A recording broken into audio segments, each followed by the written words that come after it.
Welcome to Pensive Series.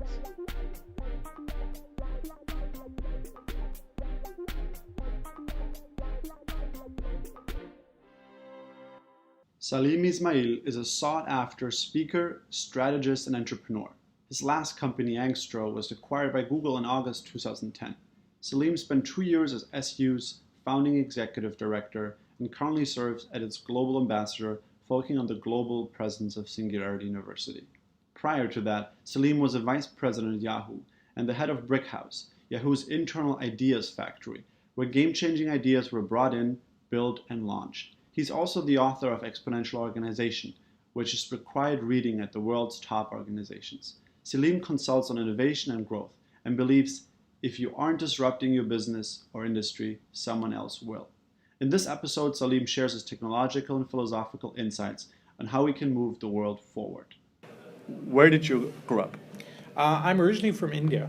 I grew up to a diplomatic family in Bombay until I was 10 years old. And then my parents emigrated to Canada. So I did most of my schooling and university in Canada. It was too cold and boring, so I went to Europe for 10 years. And I've been in the US for 15 years. So I'm pretty confused overall. So how was it growing up in those environments? I've lived in 8 different countries for more than a year each. So I've been moving most of my life since I was 18. And so I've kind of gotten used to living in different places. Canada was a fabulous place to go to school and be safe and etc. India was kind of a magical place to be a child. I have a theory that most of the successful Indian CEOs like Satya Nadella, etc., the reason that they're so good at what they do is in India, at the age of 2 years old, you have to learn how to navigate very complex political human relationships because you have these big extended families. And if you say hello to that aunt in front of that cousin, you're not going to get any sweets because they're having a fight or whatever. And so you learn how to navigate very delicate political environment. So when it comes to running a business, this is like, wow, this is easy. Yeah. And so it's very natural at some level to do that. So that's my theory around it. Was there like a particular formative experience in your childhood or when you grew up? A number of them, I come from a diplomatic family, so there's a lot of foreign service ambassadors. My uncle was the Indian ambassador to the US. And so we had a lot of political figures coming through our house quite often. But I think probably when I went to university in Canada, I wasn't supposed to get in, and I got in through luck. I realized that if you just take a chance, things can happen. And so since then, I've not been scared of taking a chance. And it's become the dominant, that's how entrepreneurs succeed, right? You take a chance. And I don't come from an entrepreneurship family at all, but I've become good at it just because I'm not scared to take chances. That's very interesting. Did you ever feel like because you didn't come from an entrepreneurial family, that it limited you in some way before you realized, okay, that doesn't really matter? No, because you don't know what you don't know, right? So my father was an engineer, and my mother was a diplomat, and I thought I should go and becoming an engineer. So that was my initial plan. I failed out of engineering. I then finished my degree in theoretical physics because it was less work, and so I did it for those reasons. Then I got into computing, and I've been doing that. I did that for a long time. And how was your time in university? I hated it. I hated it because I went to what's called a co-op program where you study for 4 months and you work for 4 months. When you're doing academic studies and you're working every 4 months, you realize very, very quickly that what you do at work has no relation to what you studied, zero. And so it's very demotivating to try and study when you have you know that it has nothing to do with the real world. And so it became very frustrating. And so I couldn't wait to get out. So I was a terrible student. But I was very good at the work, and so when I got out, it was a much more fruitful environment. So when you got out, how did you think about your future? I thought I was going to do computer architecture and build computer systems, and I did that for 5 years, building large-scale systems for banks and insurance companies.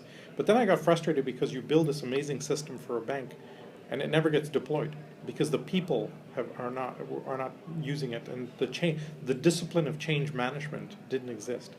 And so I moved from that into management consulting.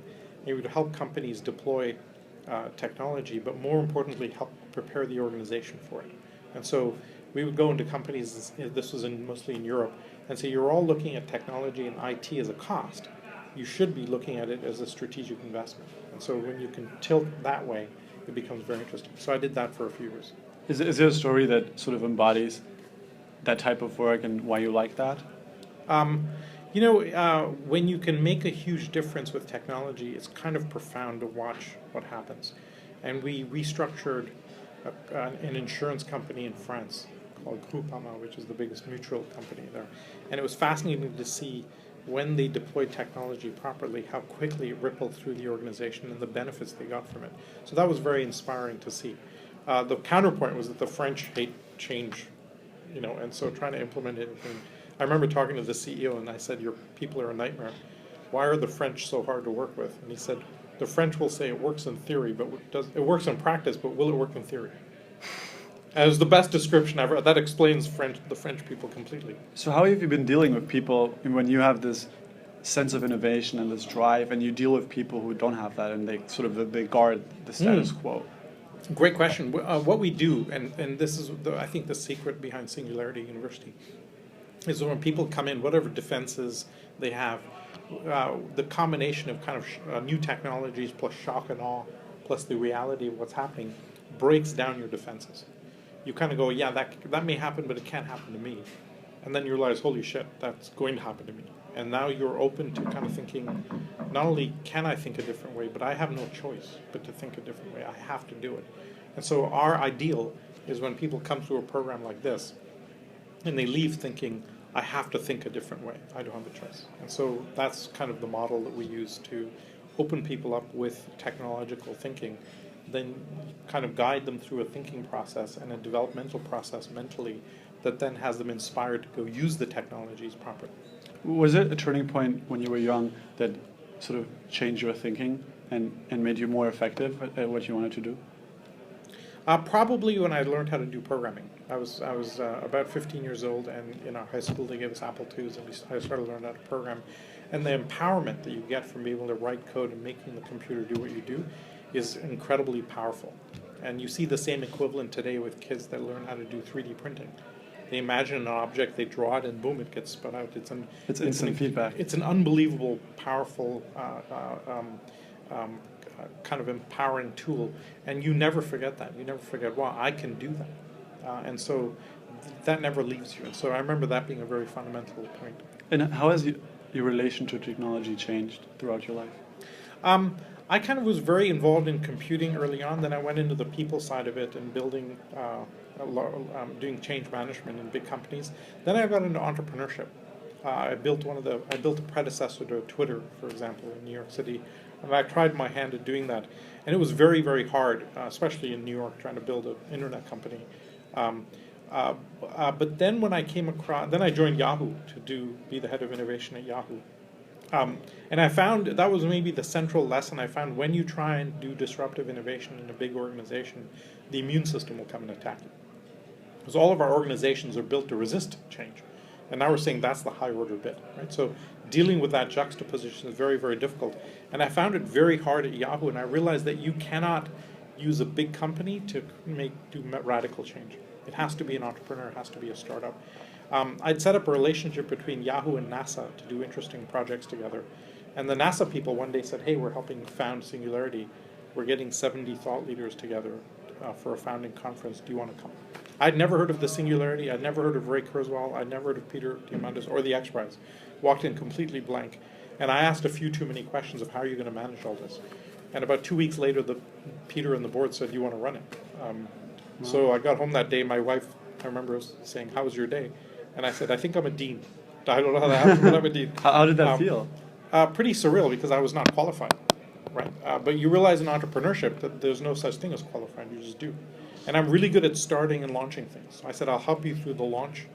And then Peter and the board said, we were very happy. Just keep going.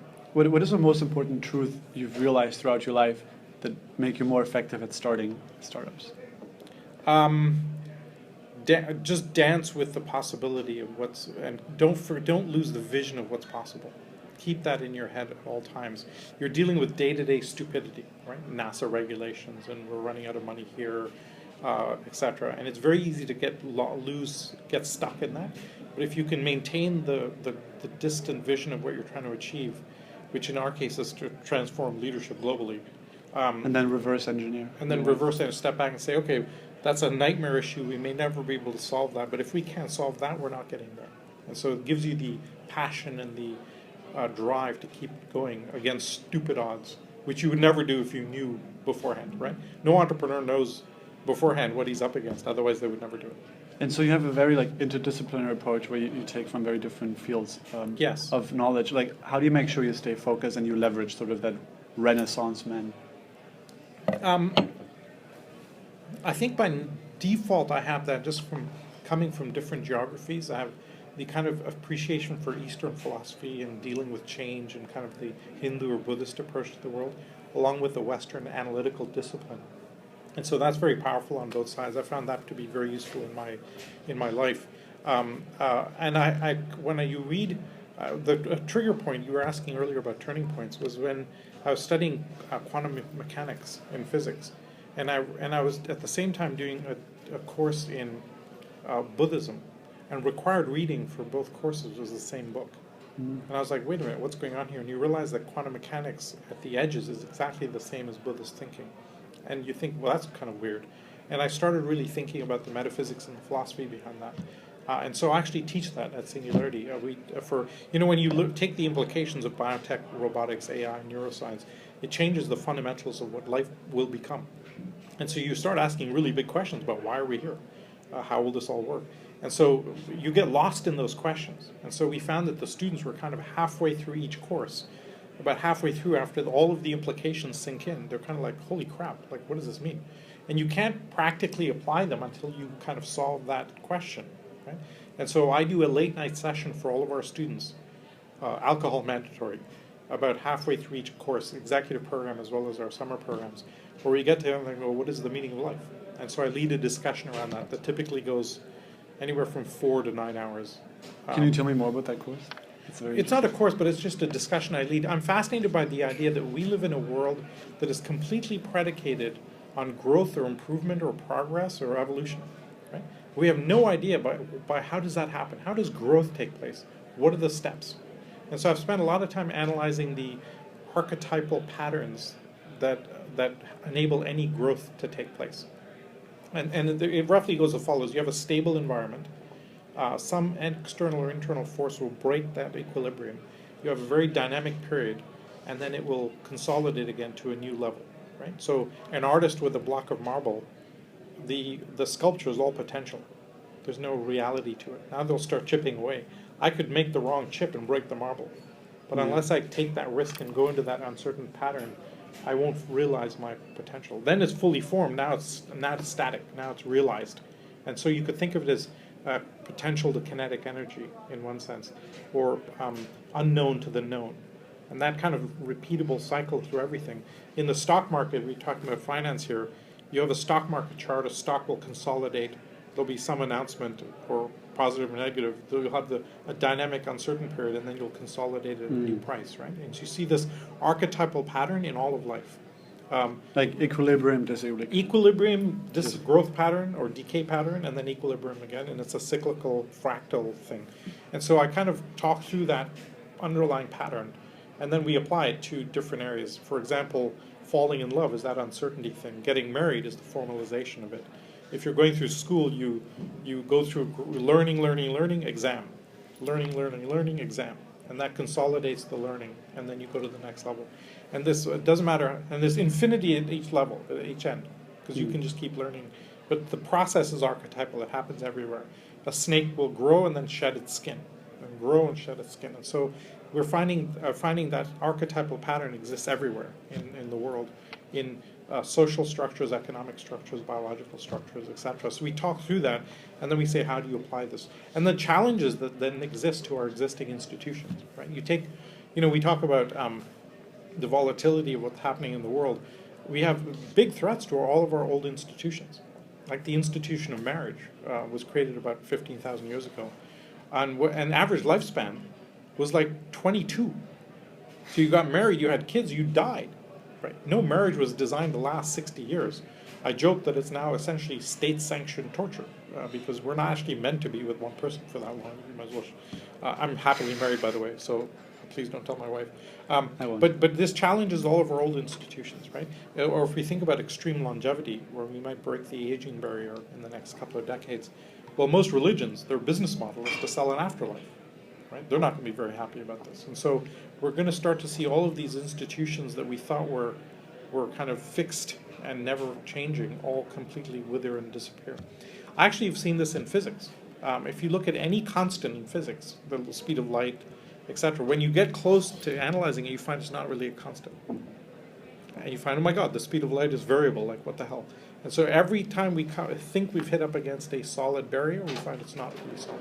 And so from a philosophical and metaphysical perspective, I find that particularly fascinating. What else has structured your thinking in a way that takes in all these different philosophies? Maybe the human subconscious is the most profound. So we have a soul that kind of is helping guide who somebody is. You have the surface level. So I'll give you the analogy of you have a body and you have a physical reality with your cells. When you're growing up, you create an emotional operating system that interfaces with the outside world. Right? And then you run applications on that operating system, love life, career, sports, finance, etc. And the applications crash now and then. You know, your love life fails, your career fails, whatever. And you think it's the application. We never go back and look at the operating system. This is why the Jesuits will say, give me the boy until the age of 7, I'll give you the man. If you can wire the operating system, religions work this way. A religion takes a young child before their neocortex fully forms, so they don't have advanced thinking. Then you give them a set of absolute assumptive truths, like Jesus is the Son of God, Mary is a virgin, Muhammad is the last prophet, whatever. And then you use repetition and ritual and a lot of sweets to bind it into the kid, right? And then the neocortex forms. And then you can't unwire it. If it's provoked, you evoke a fight or flight response after that, and you can't unwind. This is why religions are so successful. It's the ultimate marketing, in my opinion. And so I'm fascinated by the fact that, okay, how do you now go and re-engineer the subconscious and the layer in people? Now, we figured that out for people. We have now figured that out. We can use neurolinguistic programming and behavioral therapies and biotech feedback loops, etc., to do this. Now the challenge is how do we do that for our institutions? Because our institutions have just as old of the same type of immune system, which is what I found when I tried to do this at Yahoo. I recently was asked by the Vatican to come and talk there because they've got the oldest immune system in the world. And as Pope Francis is trying to change things, he's struggling with the pushback from this old system. And so we have to actually solve that problem in all of our existing institutions. And I find that structure is kind of a particularly important one for how to navigate progress in a general way of any kind. How would you define progress? Typically, the formulation of a new structure that gives you lots of new possibilities.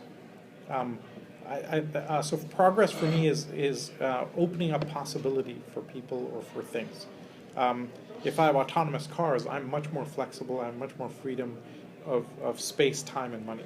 And so typically you gain independence of either space or time or money in one of those. If we break through the aging barrier, then we'll gain a lot of time. We used to think that was it. We had the X amount of time, and that's we had. Now we find maybe we can break through that. Or if I can watch TV and work at the same time, or consume social media, I'm doubling up the time, right? So, and with connectivity and virtual conferencing, video conferencing, I have space independence. And so all of the dimensions that we thought were physical constraints, technology allows us to break through that. And so I love, Ray frames it as technology is maybe the biggest, we always know that technology is a major driver of progress. We argue that maybe it's the only major driver of progress that we've ever seen. And now we have a dozen technologies all accelerating in their own right. That's why we're so excited about the world, right? We've had computation as a single technology, but now it's enabling biotech and AI and robotics and neuroscience. We have a dozen technologies now accelerating in their own price performance. But as each of them accelerates and intersects, at their intersection point, that adds a whole other multiplier to the equation. So we're incredibly excited about where the world goes. One way we frame it is in the 1500s, we had the Gutenberg moment, and the printing press changed everything. And today it's like we're having like 30 of those at the same time. And the big challenge is how does society absorb pace of change. We are not set up to absorb that pace of change. And that concerns me maybe more than anything. Why does it concern you? Well, if you think about every single mechanism that we use to run the world, our civics, our politics, our legal systems, healthcare, intellectual property, education, all designed for a world a few hundred years ago. Yeah. Not for today. Definitely not for 1 trillion sensors coming down the pike. As basic a thing as democracy, we invented representative democracy when information was scarce. If you're in Washington, D.C., you had no idea what was happening in California because the speed of a horse was as fast as you knew. It took days to get across the country. So you had a representative come and represent the views. Now we have an abundance of information. Democracy doesn't work in this world. There's too much of abundance of information that can be misused in different places. And so now it slows us down. And we have to figure out, what does a post-democratic future look like? My family was very involved in the independence movement in India. It's great that it's a democracy, but in 60 years, no infrastructure has been laid down because you devolve into short-term high metabolism election cycles, and then you're done. Right? And so we have some pretty big structural issues to deal with. We don't know how to solve it yet, but we'll figure it out. As Winston Churchill said, democracy is the worst form of government except for everything else. Right? We've probably heard that quote. Yeah.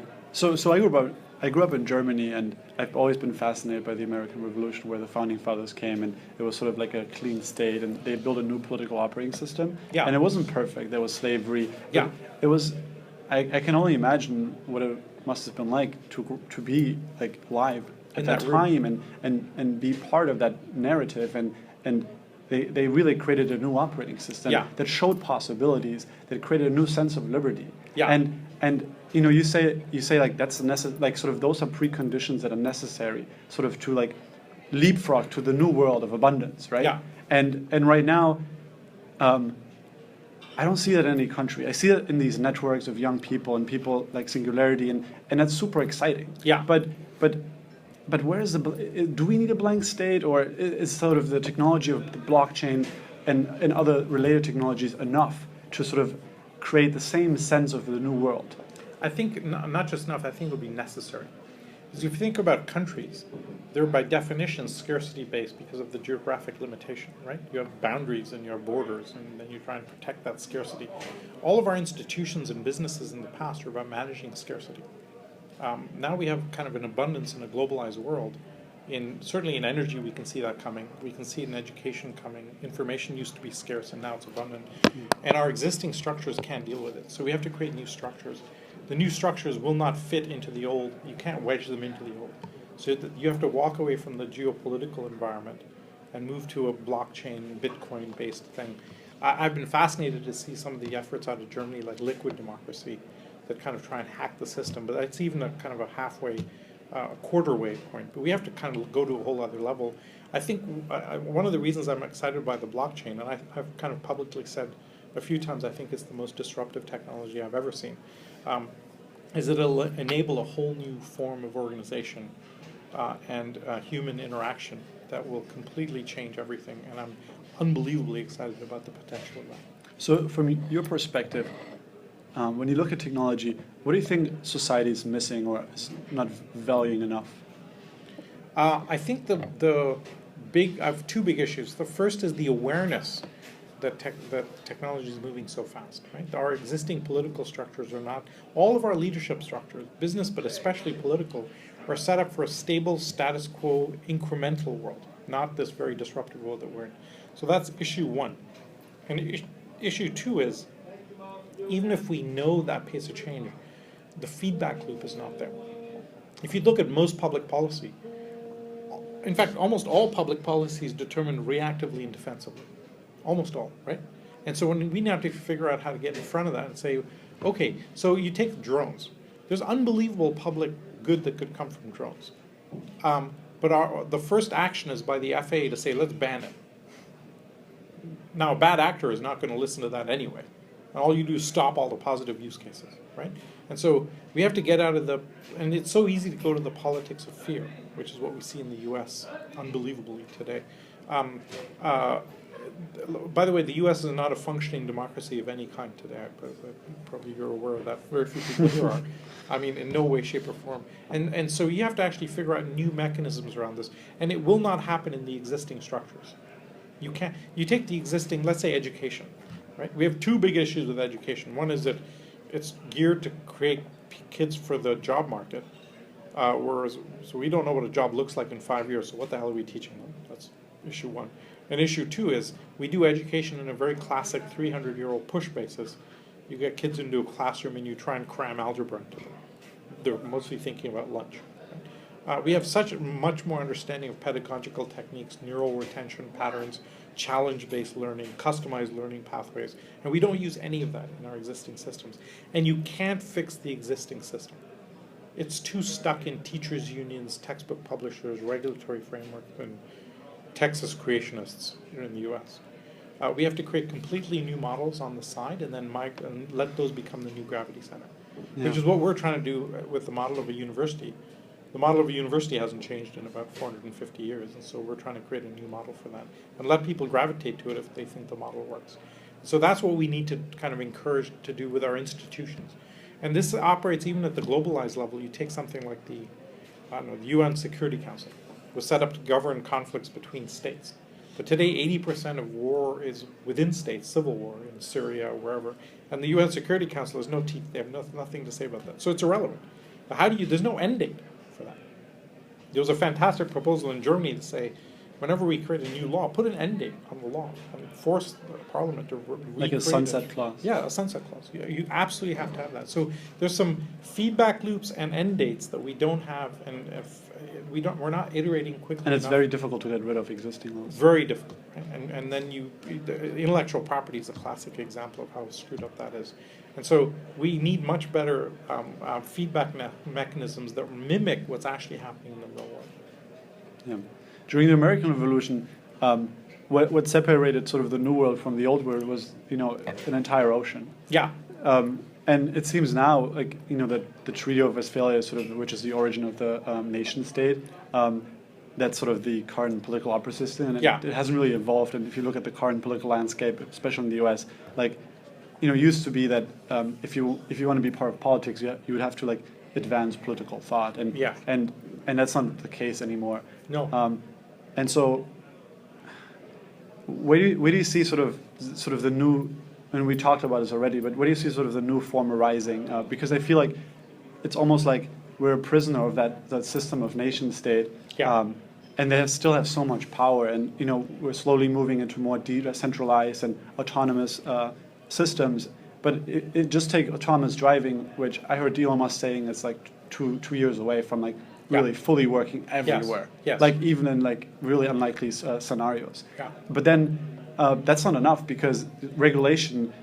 So two things I think will happen with political thinking. Okay, the first is we're going to de-emphasize the nation state, and we're seeing a much more increased emphasis on city-states.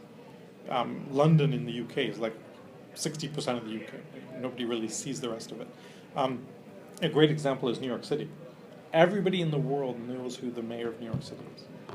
Nobody in the world knows who the governor of New York State is. Even in New York, you have no idea who the governor is, right? And so we're seeing this very increased emphasis of city-states and a de-emphasis of nation-states, and I think that's one of the fundamental dynamic. And a big city today, like Sao Paulo, Mexico City, Tokyo, is more complex than any country was 100 years ago. And so that's one dynamic that I think is going to continue as we urbanize the world. The second dynamic, I think, is the blockchain revolution, where we can kind of now layer regulatory frameworks, governmental frameworks, voting mechanisms on the blockchain, and lift off the geographical constraint. And unfortunately, you have to be under 20 years old to understand it. Like anybody in 30 or above is toast in trying to figure this out. It's almost like you can't legally program in Bitcoin unless you're under 20. That will, I think, enable a whole new liquidity of thought that will be very, very exciting, and I can't wait to see what comes from that. We tend to be incredibly optimistic about the world, as you might guess. But we have some very big hurdles. We think there's a fundamental transition of about a 20-year period where we shift the world from scarcity to abundance. And that interim 20-year period will be very, very volatile as we undo the old structures and kind of create new structures along the way. It's the biggest inflection point in civilization, in our opinion. So I'd be also curious to get your thoughts on the Silicon Valley mindset. So the past year I worked in San Francisco, and it's such a magical place, and it changed me in so many ways that it's difficult to explain to people who never lived there in the Bay Area. Yeah. And it's so amazing. But at the same time, that mindset that grows from that geographical area, it's confined to like a small area. And if you look at the world today, not everybody can move there, and Yeah. not everybody's American, and visa problems, and it's also not feasible for everyone to live in one city. Yeah. And if you then look at autonomous and decentralization, do you see it's already happening that that sort of that mindset is exported somewhere else? I mean, I look at other places like New York, Boston, Tel Aviv, Berlin, and it's already happening. But Yes. do you think that's only growing and becoming stronger? So like basically you have multiple routers in the world Yes. to sort of support that mindset. Yes, I think exactly right. I think it started in Silicon Valley because you had freedom of thought, and also that you were far away from political centers, so you could kind of think freely, etc. And then it grew up. It started there. What's then happened is if you stand up in your hometown, anywhere in the world, Germany or me in Canada or India, and I say I'm going to change the world, the rest of society pulls you back down because they say, who the hell are you to do this? In Silicon Valley, they're unique in saying, how do you plan on doing that? And the way I like to frame it is, I don't like this failure thing, but I think what unique about Silicon Valley is failure is called experience. And there's a little story I think that highlights it. I have a friend who's had 7 failed startups in a row, and number 8 is $1 billion company. Okay? So 7 failed startups, number 8. And now nowhere else in the world will that happen. Okay? And I went to his investors as I was researching the book. And I said, look, he failed 5 times and you funded him on number 6 and number 7. Why? He's failed 5 times in a row. You're pretty damn likely he's going to fail number 6.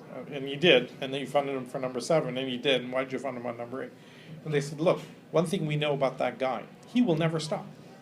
That guy's never going to stop. And we want to be there when he succeeds. Because it's how many cracks at the piñata do you get?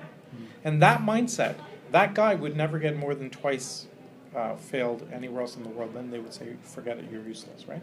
That mindset is unique to Silicon Valley. We see that being exported around the world, Berlin, etc. A great example is Startup Chile, where they've created a completely magical startup environment out of nothing in like 5 years. Completely amazing.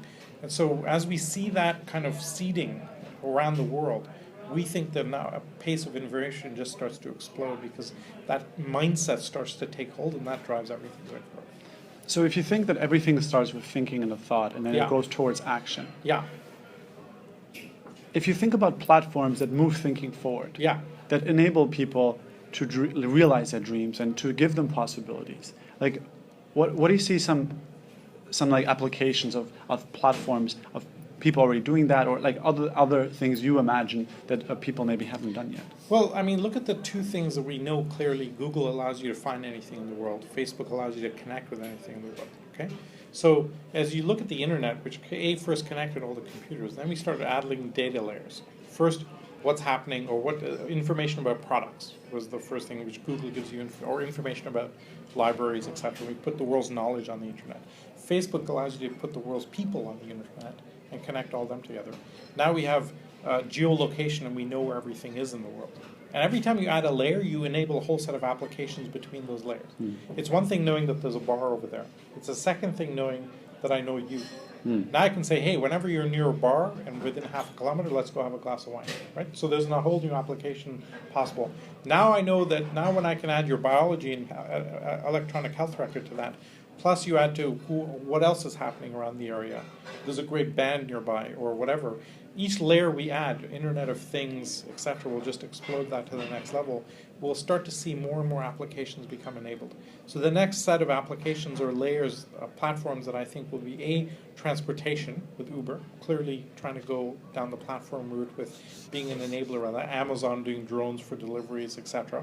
Once you can move anything around freely with low cost, now anything becomes possible, right? As Brad puts it, I could have a company say, hey, I'll deliver an extra bedroom to your house in 30 minutes, not just a pizza, right? And so really interesting what might happen there. We liquefy now assets and access to anything. Then you add on top of that virtual reality, which now gives access to people's minds, and now your brain explodes. And what about mobility and thought? In light of all these people who are unconnected to the internet, all these unbanked people who, when I grew up, my parents are immigrants, and I didn't grow up with a lot of money, and often you're like the prison of your own thinking. Yeah. And how can we help those people to really escape from their own prison? Especially, you talked about change, and it's so difficult to change someone else, like let alone change yourself. Oh yeah. But how can you build sort of this platform that shows people those possibilities, that they can then sort of go forth and have more liberty at what they want to do, and where everybody's sort of the CEO of their own life? This enables everything, because as anybody's CEO of their own life, it starts to become really profoundly possible. Look at Elon Musk. Okay, today anybody can enter a legacy industry with a beginner's mind, leverage new technologies, and totally disrupt the status quo. He has no experience in energy, space, or cars, and he's created market leaders in all of them.